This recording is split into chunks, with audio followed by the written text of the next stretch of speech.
Sama-sama taruh tangan kanan kita di dada yuk. Teman-teman di TikTok, Instagram, Facebook, dan Zoom, sama-sama bilang sama saya, Tuhan saya turun tangan, memulihkan hidup saya. Sama-sama bilang sama saya, Tuhan saya turun tangan, memberkati hidup saya. Ketik di kolom komentar, Tuhanku pasti turun tangan. Ayo, ayo, ayo. Tuhanku pasti turun tangan. Amin.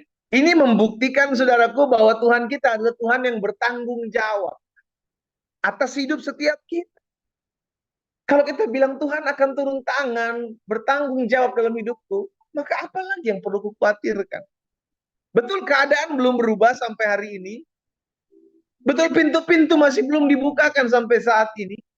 Tetapi kalau Tuhan bertanggung jawab atas hidupmu, maka aku berkata segala perkara dapat kutanggung dalam Allahku yang memberikan aku kekuatan. Amin. Jadi stop fokus dengan masalahmu, stop fokus dengan pergumulanmu, stop fokus dengan setiap tantangan yang ada dalam hidupmu. Mulai fokus kepada pribadi Tuhan. Karena tahukah saudara, bahwa ketika kita mulai fokus kepada pribadi Tuhan, maka saat itu juga engkau tahu bahwa Tuhan tidak pernah meninggalkan hidupmu. Karena dia Allah yang bertanggung jawab atas hidup kita. Ketik di kolom komentar, Tuhan bertanggung jawab atas hidupku. Ketik di kolom komentar, Tuhan bertanggung jawab atas hidupku. Dan itu janji Tuhan.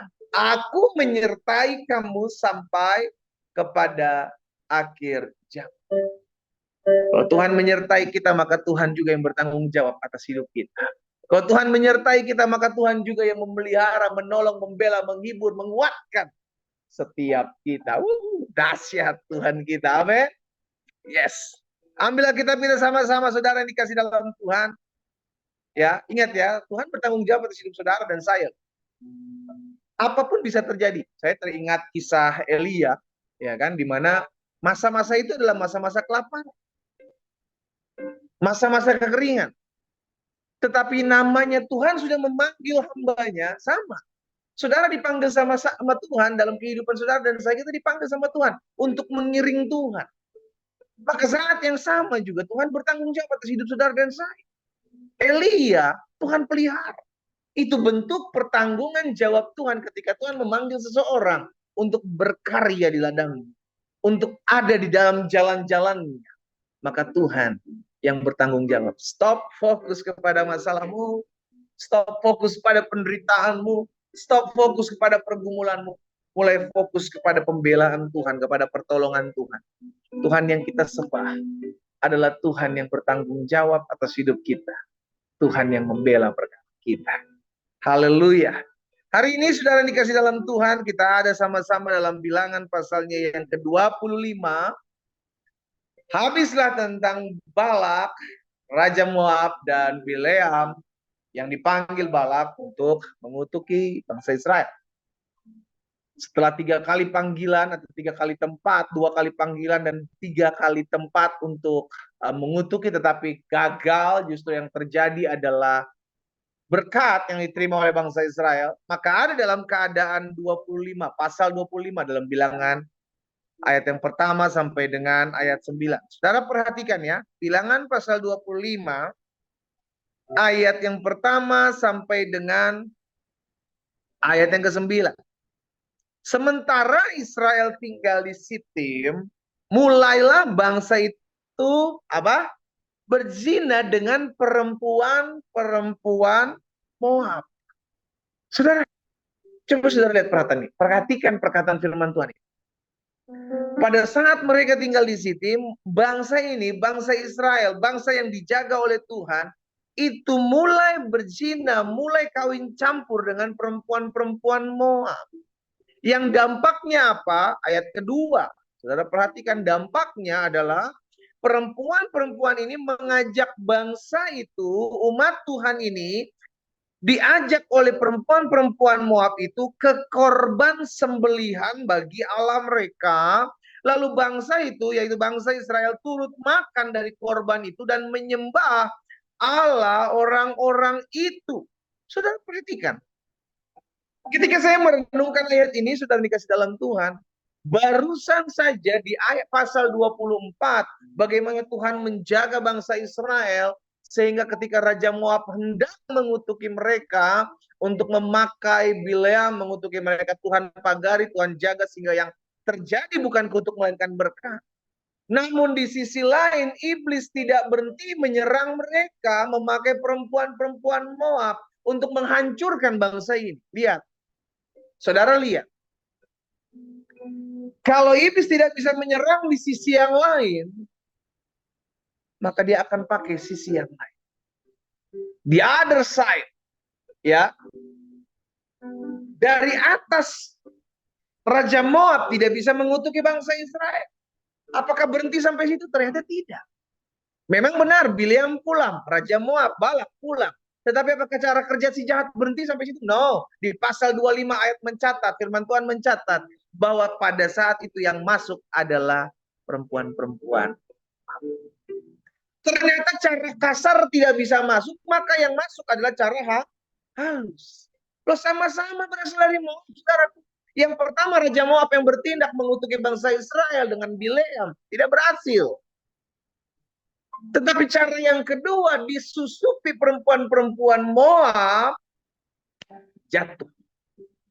Bangsa ini mulai berzina. Bangsa ini mulai menyembah Allah lain. Ternyata inilah kehidupan. Kalau si jahat tidak bisa serang kita dari jarak jauh, si jahat tidak bisa serang kita dari belakang, maka dia akan pakai cara halus menyerang kita dari dalam dan masuk dalam hidup kita. Berjaga-jagalah, waspada. Ya, waspada. Jangan lengah hidupmu. Taruh tangan kanan kita di dada yuk. Sama-sama bilang sama saya harus berjaga-jaga. Sama-sama bilang sama saya nggak boleh lengah. Jangan sampai kita buka celah. Waduh, itu bahaya sekali, saudara. Ini yang terjadi. Perempuan-perempuan Moab itu mengajak bangsa itu ke korban persembelihan dari Allah mereka. Lalu bangsa itu turut makan dari korban itu dan menyembelih Allah orang-orang itu. Ayat 3. Ketika Israel berpasangan dengan Baal Peor, bangkitlah murka Tuhan terhadap Israel. Lihat. Tuhan yang sama yang menjaga mereka dari kutukan Bileam yang dipakai oleh Raja Moab, itu Balak. Tuhan yang sama yang menghancurkan bangsa itu, saudaraku, oleh karena mereka sendiri yang menghancurkan diri mereka. Sama, masih diserang oleh orang-orang Moab, tapi dengan cara yang berbeda. Caranya berbeda. Ini masuk dengan cara yang halus. Terlihatnya biasa-biasa aja, tetapi dia menggerogoti dari dalam. Itu liciknya si jahat. Dia pakai 1001 cara dari berbagai segala lini, saudara dikasih dalam Tuhan.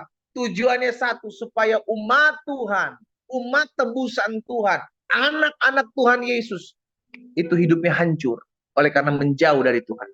Dan pada saat itu, iblis berhasil. Lalu berfirmanlah Tuhan kepada Musa, tangkap semua orang yang mengepalai bangsa itu, gantung mereka di hadapan Tuhan di tempat terang, supaya murka Tuhan yang menyala-nyala itu surut daripada Israel. Lalu berkatalah Musa kepada hakim-hakim Israel, baiklah, masing-masing kamu membunuh orang-orangnya yang telah berpasangan dengan Baal Peor. Kebetulan datanglah salah seorang Israel membawa seorang perempuan Midian kepada sanak saudaranya dengan dilihat Musa. Dan segenap umat Israel sedang tangis-tangisan di depan pintu kemah pertemuan. Ayat 7. Ketika hal itu dilihat Pinehas, anak Eleazar, anak Imam Harun, bangunlah ia dari tengah-tengah umat itu dan mengambil sebuah tombak tangannya, mengejar orang Israel itu sampai ke ruang tengah. Dan mereka berdua, sehingga yakni orang Israel dan perempuan itu pada perutnya. Maka berhentilah tulah itu menimpa orang Israel. Ayat 9. Orang yang mati karena tulah itu ada 24.000 orang banyak. Lihat ya. Kalau si jahat tidak bisa serang secara frontal, maka dia akan memakai caranya yang licik, masuk ke dalam untuk menghancurkan dari dalam. Kemarin Raja Moab, Balak, memakai Bileam dari kejauhan untuk mengutuki bangsa Israel. Gak tembus. Karena Tuhan menjaga. Tuhan memagari mereka. Akhirnya mereka ini pulang, bubar. Apakah selesai cara kerja si jahat menjatuhkan bangsa Israel? No. Hal yang sama si jahat lakukan sampai hari ini. Dengan segala daya upaya, dengan segala cara, dia akan menghancurkan anak-anak Tuhan. Dari dalam, dari luar, dari samping, dari kanan, dari kiri. Dengan cara yang frontal atau dengan cara yang halus. Dia akan pakai. Itu sebabnya bagian Tuhan, bagian setiap anak-anak Tuhan di hari-hari terakhir ini. Saudaraku dengar baik. Hari-hari ini adalah hari-hari penampian. Hari-hari ini adalah hari-hari perjuangan. Karena hari-hari ini nggak semakin baik. Nggak semakin mudah. Tantangannya lebih berat. Kita harus bertahan di tengah-tengah masa-masa sukar.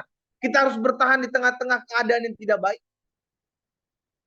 Tapi kita percaya kalau kita diberikan hikmat oleh Tuhan untuk melihat setiap strategi si jahat. Oh, si jahat dengan cara-cara ini dia akan serang. Oh, si jahat akan masuk dari lini seperti ini. Oh, dia akan menghancurkan keluarga saya dari sisi seperti ini. Dia akan menghancurkan rumah tangga saya dari sisi seperti ini. Kalau orang yang tertanam dalam firman tahu dari mana dia akan menyerang. Itu sebabnya perlu kita intim selalu dengan Tuhan. Maka Roh Kudus yang akan mengajarkan kita. Jaga-jaga, hati-hati, waspada. Karena roh penurut tetapi daging lemah. Ini yang harus kita waspadai, saudara dikasih dalam Tuhan. Nah, kita belajar dari firman Tuhan. Apa yang sudah pernah terjadi dalam firman Tuhan, itu yang akan terjadi kembali. Dan itu akan berulang. Sehingga akhirnya kita tahu patternnya, cara kerja si jahat, polanya itu seperti apa sih? Gitu loh. Oh, kalau pola dari luar dia nggak bisa serang, maka dia masuk pola dari dalam. Dia pakai cara yang lain. Dan cara-cara itu seringkali terlihat halus. Seringkali terlihat seperti bukan serangan gitu loh, saudara. Itu sebabnya bagian kita sebagai anak-anak Tuhan yang hidup di akhir zaman, please, saya sebagai rekan sekerja Tuhan, sebagai hambalah, ayo pasang kuda-kuda baik-baik. Iblis akan berusaha menyerang rumah tanggamu dengan cara-caranya. Iblis akan berusaha menyerang keluargamu, hubungan orang tua dengan anak, dengan cara-caranya. Iblis akan menyerang kesehatanmu, Iblis akan menyerang dari segala sesuatu. Tuhan menjaga kita, betul. Tapi bagianmu harus jaga hidupmu. Lihat, ketika Raja Moab, Balak menyerang mereka, Tuhan pagari mereka sehingga tidak ada kutuk yang mempan bagi mereka. Tetapi mereka sendiri tidak berjaga-jaga sehingga mereka jatuh pada perempuan-perempuan Moab yang membawa mereka datang kepada Allah. Saudara dikasih dalam Tuhan, saya teramat yakin dan percaya bahwa Tuhan membentengi kita. Ketik di kolom komentar, Tuhan pasti membentengi hidup saya. Amin. Ketik di kolom komentar, Tuhan pasti membentengi hidup kamu. Namun di sisi lain, perlu saudara dan saya ketahui, bagian kita pun, kita harus berjaga-jaga. Amin. Bagian kita pun kita harus berjaga-jaga. Jangan lengah. Waspada. Waspada. Iblis menyamar seperti malaikat. Kita hanya bisa membedakan ketika kita dekat dengan Tuhan.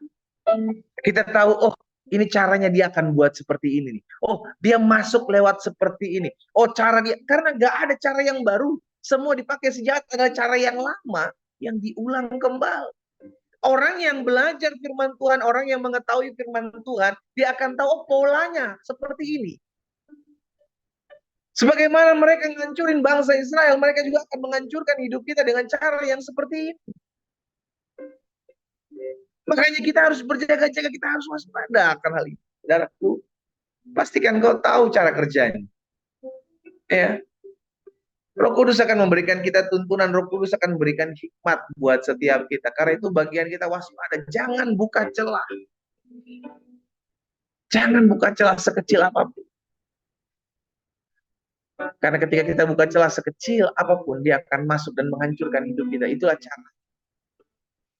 Bangsa Israel pada saat itu terbebas, terlepas dari kutuk yang dilemparkan Balak kepada mereka. Namun di sisi lain, mereka tidak berjaga-jaga terhadap perempuan-perempuan Moab. Masih bangsa yang sama yang menyerang mereka. Hanya beda cara. Ya, masih bangsa yang sama menyerang mereka, hanya berbeda cara penyerangan. Hal yang sama akan dibuat si jahat dalam hidup saudara dan saya.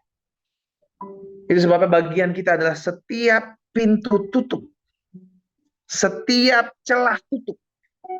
Sehingga nggak ada celah menghancurkan keluarga, menghancurkan rumah tangga, menghancurkan pekerjaan, menghancurkan hidup kita. Nggak ada. Karena kita tahu cara kerjanya, karena kita tahu nih cara main liciknya seperti apa. Firman Tuhan katakan di dalam Ulangan pasal 11. Firman Tuhan katakan dalam Ulangan pasal 11 ayat 16. Perhatikan, Ulangan 11 ayat 16 bilang begini. Hati-hatilah. Ketik di kolom komentar, saya harus berhati-hati. Ketik di kolom komentar, saya harus berhati-hati. Firman Tuhan bilang gini, hati-hatilah.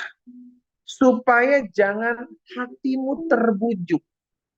Ya, supaya jangan hatimu terbujuk sehingga kamu menyimpang dengan beribadah kepada Allah lain dan sujud menyembah kepadanya.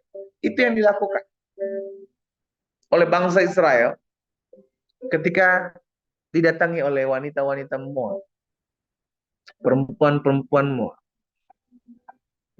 Kuncinya adalah jaga hati. Hati-hatilah supaya jangan hatimu terbujuk. Kalau hati kita tidak dekat-dekat dengan Tuhan, kalau hati kita tidak kuat dekat dengan Tuhan, maka hati kita gampang sekali terbujuk untuk menyimpang. Itu sebabnya Tuhan mengingatkan Yosua, Yosua jangan kau menyimpang ke kanan dan ke kiri, supaya hidupmu diberkati dan kau akan berhasil, kau akan beruntung. Kompromi adalah cara si jahat dengan cara halus. Ya nggak apa-apa lah pendeta, sekali-sekali ya kan, bohong-bohong, tipu-tipu dikit nggak apa-apa lah. Ya nggak apa-apa lah pendeta, sekali-sekali ikut teman, clubbing, ya kan toh nggak tiap hari juga. Hati-hati, semua dimulai dari kompromi terhadap hal kecil. Mereka mungkin hanya bergaul dengan perempuan-perempuan Moab, tapi dampaknya mereka terseret. Hati mereka terbujuk untuk menyembah Allah. Jadi saudara yang dikasih dalam Tuhan, hari ini kita diingatkan satu firman Tuhan, berjaga-jagalah. Berjaga-jagalah. Tutup semua pintu untuk celah si jahat masuk dalam hidup kita. Tuhan, saya percaya, saya teramat percaya Tuhan menjaga hidup kita. Tuhan pelihara hidup kita, Tuhan pagari hidup kita. Namun bagian kita, saudara dan saya, kita pun harus sadar diri. Kita pun harus berjuang untuk memagari hidup kita dengan kemuliaan Tuhan. Sehingga gak gampang hati kita terseret. Gak gampang hati kita terbujuk. Ya, jangan sampai hatimu terbujuk. Terbujuk untuk kepahitan, itu celah. Terbujuk untuk kecewa terhadap keadaan, terhadap suami, terhadap istri, terhadap mertua, terhadap menantu, terhadap anak-anak, terhadap orang tua. Kecewa, itu celah. Engkau melayani, engkau beribadah, engkau setia sama Tuhan. Namun hatimu terbujuk untuk kepahitan. Hatimu terbujuk untuk sakit hati. Hatimu terbujuk untuk kecewa, untuk luka. Engkau sudah buka celah. Dan inilah keinginan si jahat hari-hari ini. Gak apa-apa kita beribadah. Gak apa-apa kita melayani. Tetapi aku serang engkau dari dalam. Hatimu terbujuk untuk tidak melepaskan pengampunan. Untuk tidak dekat dengan Tuhan. Jadi secara fisik kita melayani Tuhan. Namun secara hati kita melayani si jahat. Dengan menyimpan sakit hati. Dengan menyimpan luka. Dengan menyimpan dendam. Hati yang terbujuk untuk kepahitan, hati yang terbujuk untuk luka, hati yang terbujuk untuk kecewa adalah cara si jahat masuk dalam hidup anak-anak Tuhan dengan cara smooth, dengan cara apa? Halus. Terlihat kayak bukan karyanya si jahat. Terlihat kayak maklum, wajar dong pendeta saya luka, saya disakiti. Wajar dong pendeta, maklum dong pendeta, saya dihianati. Sehingga dengan kata wajar dan maklum ini, sudah dikasih dalam Tuhan, kita membuka celah. Sehingga kita bilang, nggak apa-apa lah, itu kan manusiawi. Tapi tidak seperti itu ajaran Tuhan Yesus. Ampunilah mereka yang menyakitimu. Berdoalah buat mereka musuhmu. Allah turut bekerja dalam segala sesuatu untuk mendatangkan kebaikan dalam hidup saudara dan saya. Termasuk di dalamnya ketika ada orang yang menyakiti. Kalau iblis tidak bisa menghalangi saudara dan saya beribadah. Kalau iblis tidak bisa menghalangi saudara dan saya memuji, menyembah Tuhan. Kalau iblis tidak bisa menghalangi saudara dan saya berdoa dan membaca firman, maka dia akan menaruhkan sesuatu di hatimu untuk engkau mulai tawar hati, untuk engkau mulai kecewa. Pelan tapi pasti kita akan pergi meninggalkan Tuhan. Karena hati yang terbujuk. Waspadalah. Hati-hatilah. Cara kerja iblis. Pantau terus. Minta hikmat dari Tuhan. Agar kita tidak jatuh dan terseret. Kita berdoa. Kita datang kepada Tuhan. Bapak, pagi hari ini kami datang kepada. Kami bersyukur ketika Tuhan Roh Kudus-Mu mengajarkan kami. Maka kami disingkapkan. Segala sesuatu yang tidak kami ketahui, yang tidak kami paham, ketika kami merenungkan firman-Mu, kami belajar banyak hal. Dan hari ini kami diingatkan peristiwa bagaimana orang-orang Moab, bahkan rajanya menyerang umat-Mu. Namun ketika mereka gagal menyerang dari atas, maka mereka mulai masuk ke dalam dengan cara yang berbeda. Dan di hari ini kami diingatkan dengan cara yang sama. Si jahat akan berusaha menyerang dan menghancurkan hidup anak-anak Tuhan. Namun ketika kami sudah tahu akan kebenaran ini, kami dimerdekakan. Karena kami percaya kami mau tutup segala pintu. Agar si jahat tidak bisa masuk dari segala lini, dari segala cara. Karena kami tahu Tuhan menjaga kami, maka bagian kami pun kami berusaha untuk menjaga hati kami agar tidak terseret, agar tidak terhanyut untuk melakukan apa yang tidak memuliakan Tuhan. Bapak, apa yang Tuhan taruh dalam hati hamba sudah hamba sampaikan buat umat-Mu. Aku berdoa di dalam nama Tuhan Yesus. Biarlah satu persatu Tuhan jamah dengan hikmat-Mu, dengan tuntunan Roh-Mu. Sehingga kami mulai waspada. Kami mulai berjaga-jaga agar si jahat dengan segala daya, upaya, cara tidak dapat menyerang dan menghancurkan hidup kami. Baik rumah tangga kami, hubungan keluarga kami, hubungan kami dengan rekan-rekan kami, maupun dalam segala. Hamba berdoa buat umat-Mu dalam nama Yesus. Kalau ada di saat-saat ini ada anak-anak Tuhan yang hatinya terbujuk, sedang terbujuk untuk kepahitan, hatinya sedang terbujuk untuk kecewa, hatinya sedang terbujuk untuk luka. Hari ini hamba berdoa dalam nama Yesus. Roh Kudus ingatkan firman hari ini. Sehingga setiap mereka hati yang terbujuk untuk melakukan sesuatu yang tidak berkenan kepada Tuhan, pagi ini dipulihkan dalam nama Yesus Tuhan. Dan hamba percaya bukan suatu kebetulan mereka ada dan bergabung dalam doa pagi. Karena Tuhan sedang menarik mereka kembali masuk dalam jalan-jalan Tuhan yang sempurna. Jika itu yang menjadi doamu, taruh tangan kananmu di dada. Bapak hamba berdoa secara khusus buat mereka yang meletakkan tangan kanan mereka di dada. Mereka mungkin menyaksikan lewat TikTok, lewat Facebook, lewat Instagram. Mereka saksikan lewat Zoom. Hari ini mereka mau memberi hati mereka berbalik kepada Tuhan. Hari ini mereka mau menutup semua pintu agar si jahat tidak masuk melalui hati mereka, melalui pikiran mereka, melalui telinga, mata mereka. Tuhan, hamba berdoa dalam nama Yesus. Biar masing-masing Tuhan jamah di rumah kami. Kami mengalami lawatan Tuhan, kami mengalami kuasa Tuhan. Dari segala apapun yang dikerjakan si jahat, kami mau tutup pintu, sehingga kami tetap hidup memuliakan nama Tuhan. Di dalam nama Yesus. Bapak hamba berdoa, berkati setiap pergumulan mereka. Apapun yang mereka gumuli hari-hari, biarlah Tuhan yang Engkau Allah yang bertanggung jawab, Engkau Allah yang memelihara kami. Dan kami mau belajar berserah. Dalam hidup ini kami mau belajar percaya. Dalam hidup ini kami mau belajar mengandalkan Tuhan. Karena kami tahu tidak ada yang terlambat. Kalau Tuhan berkarya, semua indah pada waktunya. Hamba menyerahkan mereka yang sakit, Tuhan jamah dan sembuhkan. Karena hamba percaya firman-Mu disampaikan, maka disembuhkan mereka.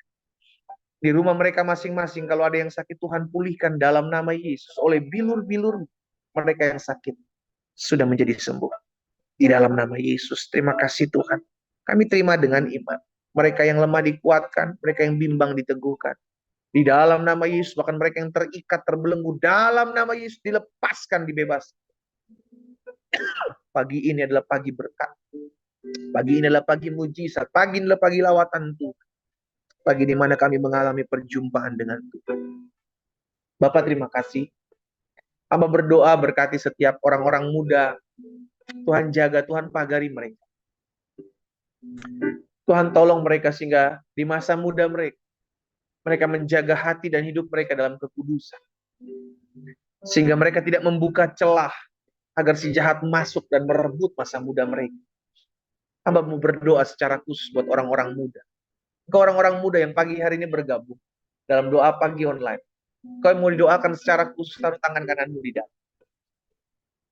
Hamba berdoa buat orang-orang muda ini Tuhan. Mereka yang secara khusus meletakkan tangan kanan mereka di dada. Di rumah mereka masing-masing. Mereka rindu Tuhan pakai masa muda mereka. Mereka rindu Tuhan berkati masa muda mereka. Itu sebabnya hamba berdoa dalam nama Yesus. Perlengkapi orang-orang muda ini dengan kuasa. Dengan kasih-Mu. Sehingga orang-orang muda ini ya Tuhan di dalam nama Yesus. Menjadi orang-orang yang muda yang radikal. Mencintai Tuhan Yesus. Mengasihi Tuhan Yesus. Bahkan memenangkan jiwa untuk hormat dan kemuliaan nama Tuhan. Satu persatu Tuhan jamah orang-orang muda ini. Lawatan Tuhan nyata bagi mereka. Di tempat mereka masing-masing. Kasih Allah membalut mereka. Kalau ada hati yang kecewa, di masa muda mereka kecewa, mereka luka, mereka tersakiti. Bapak dari tempat ini hamba berdoa dalam nama Yesus. Tuhan balut hati mereka. Tuhan jamah hati mereka. Sehingga mereka mendapatkan hati yang baru, hati yang dipulihkan, hidup yang dipulihkan oleh Tuhan. Di dalam nama Tuhan Yesus. Hamba berdoa. Terima kasih Tuhan, tuntun jalan-jalan mereka Tuhan. Kalau ada di antara mereka yang mungkin hari-hari juga sedang mencari pasangan hidup, Tuhan bukakan jalan. Sehingga mereka bertemu dengan pasangan hidup yang mengasihi Tuhan Yesus, mencintai Tuhan Yesus, bahkan juga mengasihi dan menghargai hidup mereka. Hamba berdoa juga buat umat Tuhan, kalau ada di antara mereka yang sedang mencari pekerjaan, Tuhan bukakan jalan bagi mereka. Di dalam nama Yesus diberkati pekerjaan mereka, usaha bisnis mereka. Tuhan berkati juga mereka, studi mereka diberkati oleh Tuhan. Di dalam nama Yesus. Bahkan biarlah hidup kami senantiasa memuliakan Tuhan. Tuhan pakai hidup kami. Dimanapun kami berada, kami ada untuk menyembah-Mu, memuliakan nama-Mu. Hamba berdoa dan hamba ucapkan berkat di dalam nama Tuhan Yesus. Allah yang menopang dan menjaga hidup kami. Kami juga berdoa secara khusus kalau ada di antara mereka yang pagi hari ini bergabung dalam doa pagi online. Mungkin mereka belum mengenal Yesus. Namun mereka rindu agar hidup mereka mengalami kuasa. Mereka rindu hidup mereka mengalami perjumpaan dengan Tuhan. Tuhan lihat setiap hati yang mau mengenal Tuhan lebih lagi. Di rumah mereka masing-masing. Tuhan lihat setiap hati yang memberikan hidup dan hatinya kepada Tuhan pagi. Bapak hamba berdoa. Di dalam nama Yesus. Jamah setiap hati. Jamah setiap hidup ya Allah. Dengan kuasa dari tempat yang maha tinggi. Sehingga mereka mengenal pribadi Yesus. Mengalami perjumpaan dengan Tuhan. Terpujilah nama-Mu Tuhan. Di dalam nama Yesus. Ada jiwa-jiwa datang kepada Tuhan Yesus. Karena kami percaya akan ada waktunya. Setiap lutut bertelut. Setiap lidah memuji. Mengaku bahwa Yesus Kristus adalah Tuhan. Dan hamba juga berdoa memberkati kota kami di mana kami tinggal. Kota kami aman. Kota kami damai. Kota kami diberkati. Tuhan memberkati provinsi di mana kami tinggal, juga diberkati pemimpinnya. Tuhan memberkati bangsa dan negara di mana kami tinggal. Dalam nama Yesus diberkati, dijaga dalam perlindungan Tuhan. Sehingga ketika anak-anak Tuhan hidup di kota, provinsi, bangsa di mana kami tinggal, kami boleh menjadi terang. Kami boleh membawa dampak dan memuliakan nama Tuhan. Berkati gereja-gereja, berkati hamba-hamba Tuhan agar terus bergandengan tangan. Agar terus menegakkan kerajaan Allah dalam kebenaran dan kasih di muka bumi itu. Pakai hidup kami untuk memuliakan. Bapak terima kasih. Kami berdoa apapun yang kami kerjakan sepanjang hari ini. Dibuat tangan Tuhan berhasil. Apapun pergumulan kami hadapi di hari ini, kami tahu Tuhan Allah kami adalah Allah yang bertanggung jawab atas hidup kami. Kami tidak pernah dibiarkan berusaha berjalan sendiri, karena ada Tuhan yang mensupport kami, Tuhan menguatkan kami.